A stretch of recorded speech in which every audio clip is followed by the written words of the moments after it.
Welcome back. We're here with Diana Lurie from the University of Montana, continuing our discussion about our brains and what happens to them as we get older. So Diana, thanks for sticking around with us. Oh, great. So we talked already a little bit about memory loss and that some of that is normal, but at what point does it become a concern? It becomes a concern, as I said earlier, when it really interferes with your activities of daily living. So if you keep asking the same question over and over again, if you repeat questions, if you are in a familiar environment and you get lost, so say you're going down to the grocery store and then all of a sudden you don't understand where you are, you feel lost.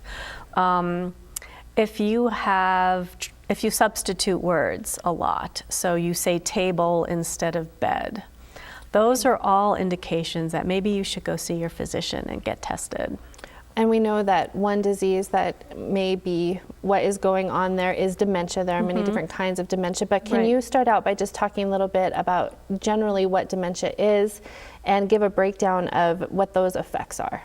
So dementia is kind of an umbrella term for basically for some degeneration in the brain, and it manifests itself in different symptoms. So memory loss is one of the more prominent symptoms of dementia. Not being able to think properly is another one. So an example of that might be you would have difficulty calculating the tip on a receipt. You might have difficulty following a recipe. Okay. So those are all sort of indications that there might be something abnormal going on in the brain. Can you explain why dementia happens? Well, it happens for the same reason that cognitive decline happens. It happens largely because you get cell loss and the brain begins to shrink. And there are some factors that can contribute to potentially risk factors for dementia. So things like depression is a risk factor. Cardiovascular disease that's not treated is a risk factor because you've got blood vessels going through the brain.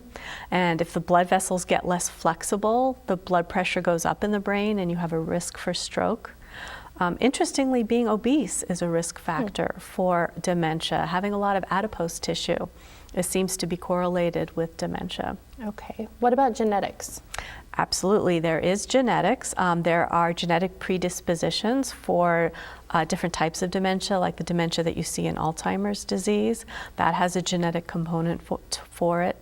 And we basically think about dementia as being a combination of your genetics and then your environment. So both of those play a role in whether you develop dementia or not.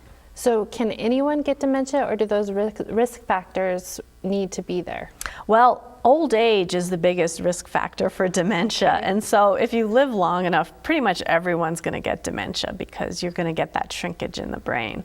Okay. So again, it's very individualized for each person. Their genetics, their physiology, the environment that they're in really play a role in the development of the disease. So how does a person know, or maybe a loved one know, if someone has dementia?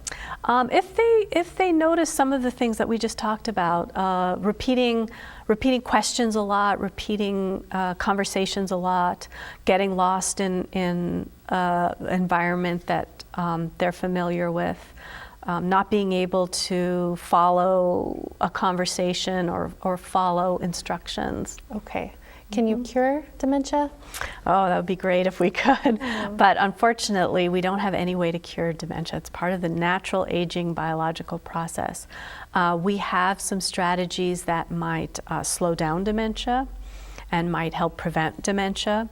There are some drugs like Aricept which can reverse the symptoms for a little while, but it's not permanent. Okay. Yeah. So let's switch gears and talk about some other diseases that people, or conditions that can happen with brains. What about seizures? Can you talk about what those are and how they can happen? Yeah, so seizures are what happens during epilepsy. So what seizures are uncontrolled electrical activity in the brain. And it can be in different parts of the brain. So the symptoms of seizures can be different. Some people become unconscious. Some people can have muscle spasms. If they're small seizures, sometimes you can just get movement, eye movements. Okay. So there's a whole different variety of symptoms that can happen with seizures. And what about stroke? That's also something that can affect the brain. Can you talk a little bit about what happens when someone has a stroke? Absolutely. So stroke basically means that the blood supply to the brain is interrupted. And in order for the cells of the brain to work correctly, they have to have oxygen and they have to have glucose. And they get oxygen and glucose through the blood supply. So when you have a stroke, that blood flowing through the vessels in the brain gets interrupted. And there are two types of strokes. We can have an ischemic stroke where there's a blockage in that vessel. And so the blood can't go through and the tissue around the brain tissue dies. The other type of stroke is what we call a hemorrhagic stroke, when the blood vessel bursts. It might have a thinning in the vessel wall, and the vessel bursts and blood floods in the brain, and then you don't get the proper flow through with glucose and oxygen. And what are the effects that can happen to a person if they've had a stroke? It really depends where the stroke is. Okay. So if the stroke is in an area that controls your muscle movements, it's very common for somebody to have paralysis, maybe in an arm or a leg or on one side of the body. Sometimes people have trouble with speech. If it's in an area that controls your heart rate and respiration, it can be fatal. It really just depends where it is. Okay, so we're almost out of time, but are there some other common diseases that folks should know about that could impact the brain, one or two? Yeah, absolutely. Concussion is one, and there's been a lot of discussion about that recently with the NFL. Sure. And migraine headaches are affect the brain, and they largely affect the blood vessels that are in the brain.